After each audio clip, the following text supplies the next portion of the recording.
and welcome back to the Dreamcast. I am your host, Denise Walsh. I combine science, scripture, and stories that will inspire you to dive deep, break through your own personal glass ceiling, and design a life of your dreams. Welcome back to the Dreamcast. Let's jump right into today's topic because, in my opinion, it is foundational to designing your dream life. Because it's true. We become what we think about. The way we think, the stories we tell ourselves, the way we view the world is programmed in our mind at an early age. And unless addressed, it impacts how we view ourselves. And the way we view ourselves impacts how we show up and interact in our communities, which then can directly influence the direction of our lives. For me, this started throughout my adolescence and childhood. I played several different sports, including basketball, volleyball, softball, soccer, even track and cross country. And throughout these team experiences, I found that I was, pretty okay at all of them. I was competitive, I got playing time, I worked really hard, but I wasn't naturally gifted at anything. Among them all, soccer was always my favorite. I loved playing the midfield position. And if you're not familiar with the different soccer positions, midfielders can basically run all over the field.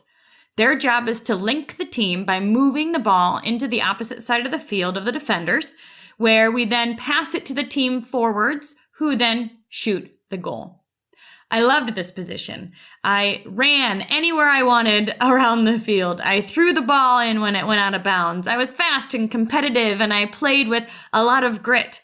But one reason why I loved center mid is because I could work hard to help the team win without the pressure that actually comes with being responsible for scoring the goals.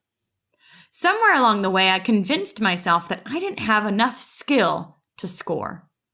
So I stayed within the bounds of my midfielder identity, and as soon as I got the ball, I passed it to another player, someone with more confidence, someone who could score.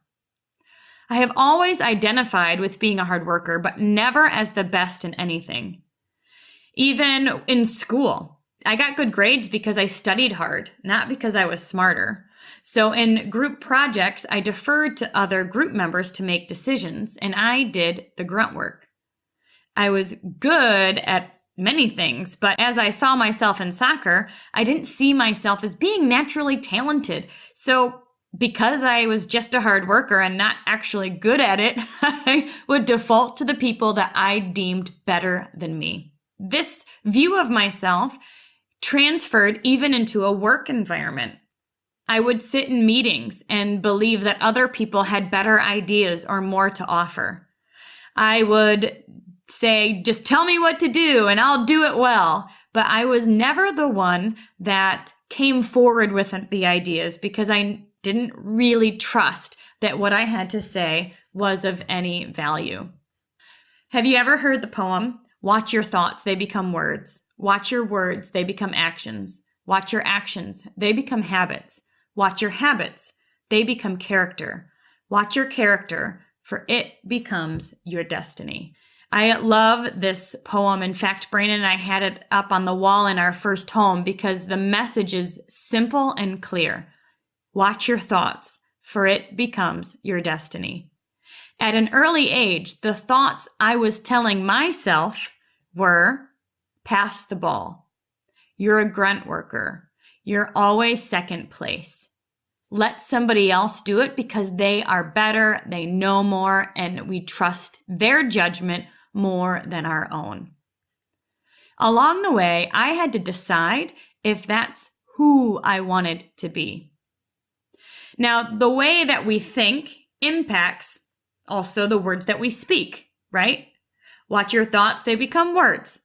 Watch your words, they become actions. Watch your actions, they become habits. Watch your habits, they become character. Watch your character, for it becomes your destiny. The way that I viewed myself meant that I was acting that way in social situations by saying, you decide. I didn't come forward with ideas because the thoughts in my mind were that they weren't going to be good enough. I created this reality for myself because of the thoughts I was thinking. Another example of this is an apple experiment that my boys and I did just this summer. We took 2 apples, and on one apple, we wrote positive words. So words like, you are beautiful, everyone loves you, you taste delicious, thank you for being here, you are loved, you are living in your passion, all of these positive words that my boys and I could think of. And then on the other apple, on a piece of paper right underneath it, we wrote negative words. And we said things like, you have worms, you are disgusting, nobody likes you, get out of here. And we said negative words to the negative apple. And then once a day, it wasn't excessive, but once a day, we would walk by the apples in 2 different corners of the kitchen, and we would repeat the positive or negative words to the apples. And after 7 days, just a week on the counter, the results were astounding. So after about 3 days, it was Wednesday, I think, I looked at the apples and they started to have brown dots, like little divots forming on the outside. The positive apple had 1. The negative apple had about 5. After a week on the counter, we cut them open. And at first, I didn't think there was too much of a difference.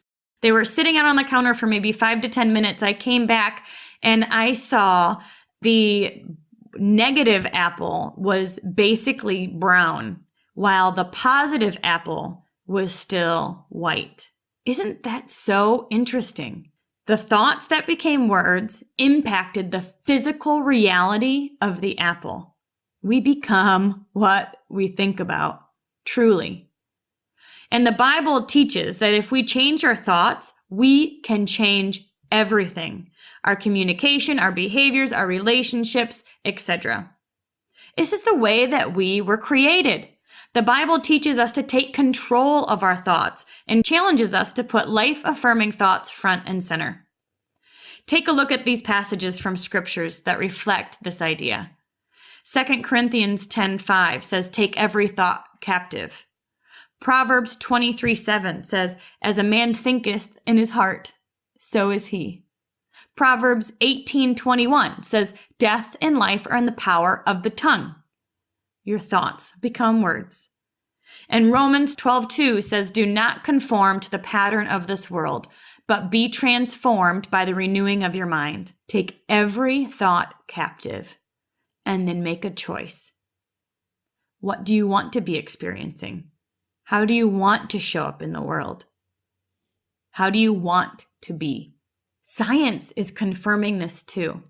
Dr. Leaf is a neuroplasticity, brain science, smart lady.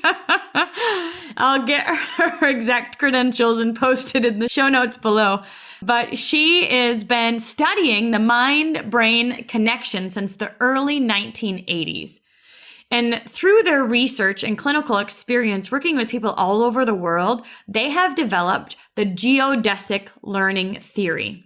And basically, what this research-backed idea offers is that the repetitive thoughts that occur on a daily basis affect us. So when your thinking is negative, it affects your demeanor by making the tone of your voice more hostile, your body tense up. Toxic thinking leads to toxic behavior.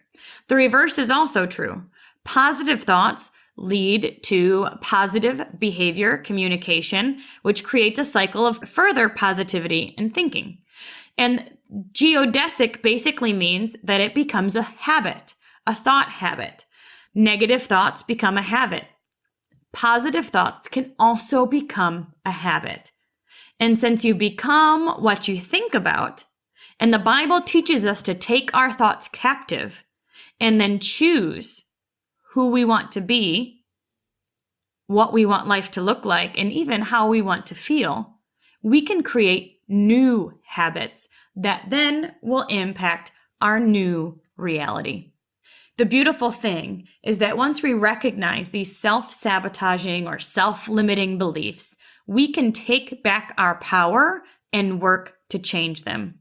Now let me ask you, What are some common things that maybe you were told as a child? Too bossy, too skinny, too loud, too crazy, or maybe something completely different. And then ask yourself, is this really true? And is this who I want to be? Now, for me, I was a hard worker. I wasn't necessarily naturally gifted at soccer, and I worked hard, and that's why I got to play. But when I showed up in business meetings, did I want to always be taking a back seat? No, that's not who I wanted to be today. The cool thing is that we truly can become who we want to be, and it starts with changing how we view ourselves. So once you create a list of the things that maybe you were told as a child that you might still unnecessarily be believing today, ask yourself, is this true? And is this who I want to be? But then write a list of who it is you do want to be. What are some qualities and characteristics that you admire in others that you also want to possess? You might not feel like you possess it quite yet. For example, maybe you want to be a fit mom and you are a bit overweight, or maybe you want to be a leader and yet you're feeling a bit insecure and shy. That's okay. The goal right now is to create a list of who you want to be when you show up in the world. How do you want others to view you, and how do you want to view yourself? And then you get to create I am statements with those qualities. So I am a fit mom. I am a leader. I am confident. I love others. I'm adding value. I know what I'm doing. I'm good at this. Changing the way that I viewed myself impacted how I showed up to my team. I believe that I grew into a leadership role in our business because of the work I did here first. Now, a few things when you're writing your I am statements. Your subconscious does not hear the word no. So do not use negative words, for example, no, don't, not, etc. Your subconscious will, for example, don't think about your grandma naked in the shower. What did you just do? Think about your grandma naked in the shower. Don't think about the big elephant in the room. What did you do? Right? You just pictured an elephant in the room. So your subconscious doesn't hear the word don't. It just skips it and goes directly to the thing you don't want. So you want your I am statements to be in full present tense. Another example is you would not want to say, I have no debt, because your subconscious just hears I have debt. You want to say, I am financially free. I have overflow. You want to focus on the positive aspect of what you're looking for, because that's truly what you want your subconscious to hear. And then what you'll find, you guys, is as you start changing the way that you view yourself and you start changing the thought habits that you have, it will start to impact the physical reality around you, the relationships that you have, how you show up to your work meetings, how you show up in your relationships. I'm really excited for us all to continue practicing taking our thoughts captive. Do not conform to the pattern of this world, but be transformed by the renewing of your mind, which means that we all have that choice. So, in the reviews below, or if you're on YouTube, in the comments below, I would love for you to post 3 I am statements that you are going to commit to saying to yourself consistently over the next 3 to 6 months, so you can create new thought patterns, so you can create your new physical reality. Thank you so much for hanging out with me today. We'll be back next week with some amazing interviews and content. Stay with us. We are just getting started. And remember to dream big.